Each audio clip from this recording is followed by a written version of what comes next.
sini banyak yang berekonomi lemah. Akhirnya masyarakat kami sebagiannya ada lari ke rantau ke Malaysia atau ke Kalimantan. Dampaknya kehidupan masyarakat perempuan-perempuan yang ditinggalkan di sini, ekonominya semakin memburuk sehingga mereka mulai berjuang sendiri.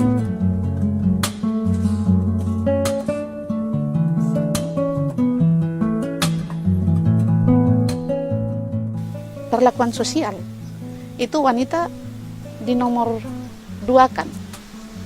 Bahkan kalau misalnya ada suami yang merasa kesal, istrinya bisa dipukul. Dan ketika istrinya dipukul, tidak ada satu orang pun yang berdiri dan mau menolong perempuan yang malang itu.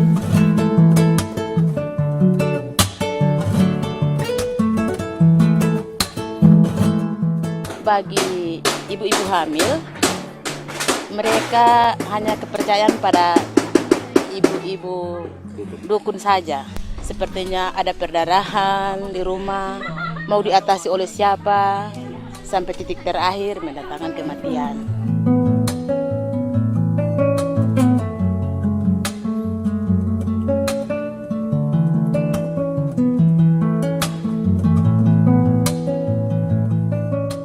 Dulunya itu perempuan ini cuma di dapur. Dulu tuh Pak, mungkin 2 atau 3 orang saja Pak. Belum mengerti kan Pak, apa itu sekolah, apalagi anak perempuan, katanya dulu kan anak perempuan tidak ada guna.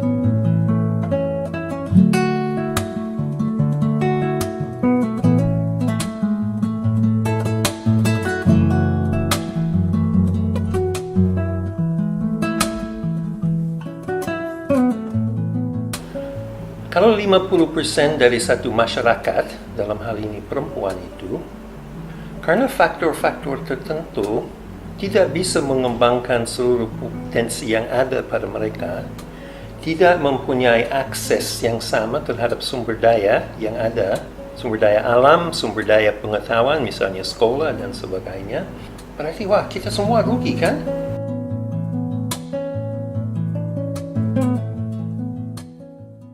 Saya jadi bupati, saya akan memberikan bukti, bukan janji. Ya, kalau seandainya saya jadi bupati, saya akan mensejahterakan masyarakat yang berekonomi lemah.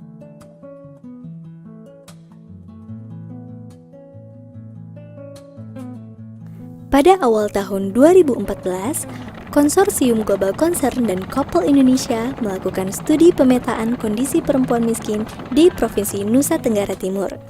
Hasil studi menyebutkan bahwa perempuan miskin di pedesaan masih minim akses terhadap sumber daya, kurang dilibatkan dalam proses dan pengambilan keputusan pembangunan, serta kurangnya perlindungan dan penghargaan atas hak-hak perempuan. Program Desa Ramah Perempuan yang didukung oleh proyek Mampu mulai diuji cobakan di Kabupaten Manggarai Timur, Kabupaten Alor, dan Kabupaten Ende. Pendekatan yang diuji cobakan antara lain mendampingi desa-desa pilot, mengembangkan sistem perencanaan dan tata kelola desa yang lebih ramah terhadap perempuan miskin, menyediakan ruang berekspresi dan mendorong lahirnya inovasi-inovasi perempuan miskin pedesaan. Beberapa kriteria desa ramah perempuan juga telah diadopsi dalam penilaian lomba desa di beberapa desa pilot. Jadi desa ramah perempuan ya, kalau misalnya kita definisikan adalah desa yang mampu memberikan situasi sosial yang kondusif bagi warganya, ya, terutama bagi perempuan, khususnya perempuan miskin, akan perlindungan dan rasa aman dari mereka. Kedua juga memberikan akses terhadap perempuan miskin itu untuk mengambil keputusan akan pembangunan desa. Dan ketiga ini adalah bagaimana desa ini mampu memberikan inovasi, menumbuhkan inovasi bagi warganya, terutama inovasi-inovasi dari perempuan miskin itu sendiri. Ada banyak program yang masuk di desa-desa dan image sudah terlanjur tertanam di publik dan di masyarakat sendiri di level desa, seolah-olah memahami bahwa kalau ada program masuk itu adalah bantuan gitu ya, ada project, bantuan bergulir dan lain-lain. Hal yang menarik adalah di RP ini tidak membawa bantuan tunai, tidak membawa infrastruktur, tapi kemudian kita tawarkan adalah proses bagaimana memberdayakan, mengelola masyarakat secara sadar akan potensi dirinya sendiri. Di DRP ini menempatkan warga negara itu adalah modal, warga negara itu adalah aset gitu ya, yang sesungguhnya harus diperlakukan secara baik, tidak hanya sekedar hak dasarnya dihargai, tapi kemudian dia ditempatkan sebagai sesuatu yang harus dikelola, karena kalau tidak maka dia menjadi, negara sendiri akan menjadi rapuh. Sampai di menit ke-6 film ini, mungkin sebagian kita masih mereka-reka. Bagaimana sebenarnya wajah desa yang ramah perempuan itu? Nah, kami punya sedikit gambaran akan hal itu.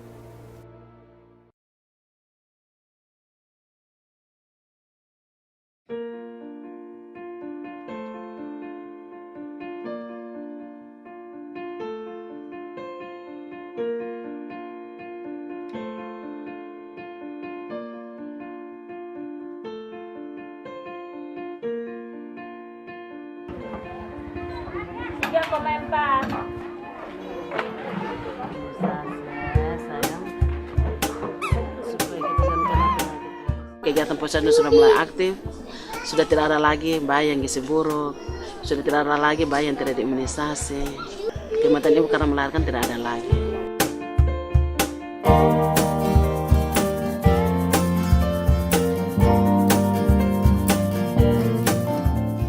Kebiasaan kita di sini kan laki pukul istri, bilang pukul dia mau, karena bilisannya itu pakai moko.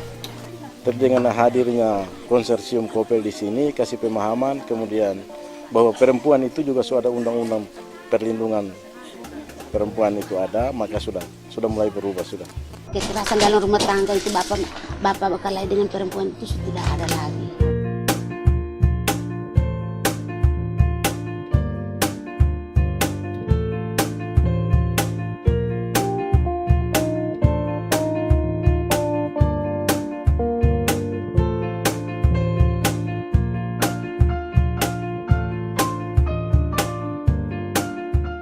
Sudah mempunyai dana ini untuk tenun ikat berkelompok.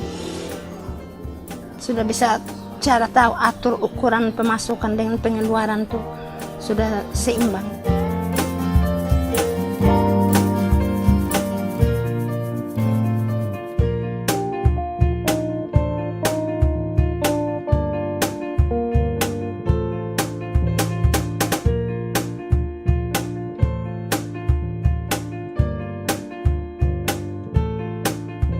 Hasil pendampingan tahun ini itu nanti akan dicoba direplikasikan ke desa-desa lain, karena kami lihat ternyata ada praktek-praktek yang kita lihat ya sangat inovatif.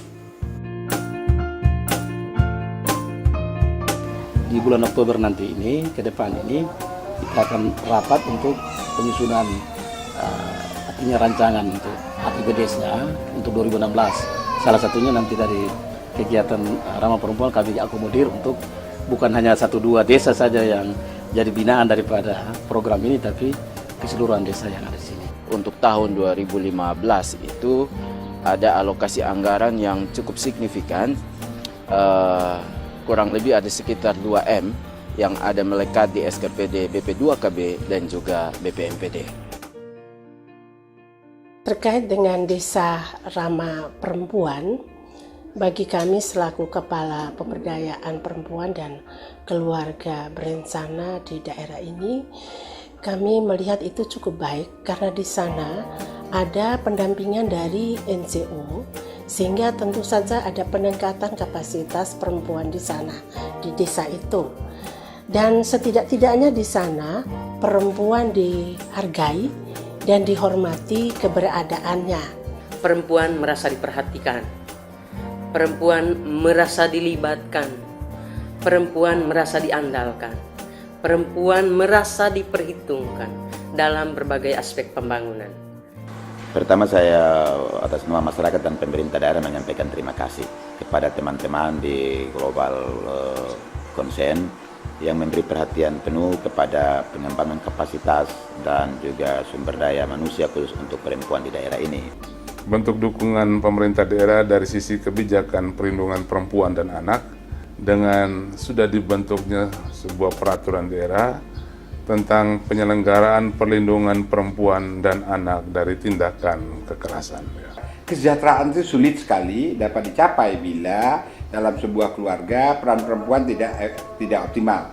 Dari sisi itulah kemudian kita mendorong kepada Kementerian Desa agar indeks yang strategis ini kemudian masuk di dalam indeks desa membangun yang tadi baru saja diluncurkan. Daerah Tertinggal dan Transmigrasi Senin pagi kemarin meluncurkan Indeks Desa Membangun atau IDM.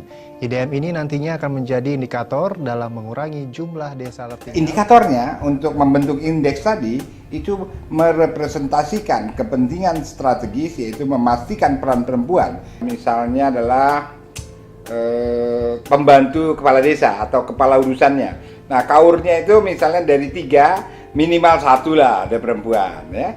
Nah, kemudian bayangkan kalau misalnya 73.000 desa, berarti ada 73.000 perempuan yang hari ini punya kedudukan jabatan yang strategis di sebuah desa.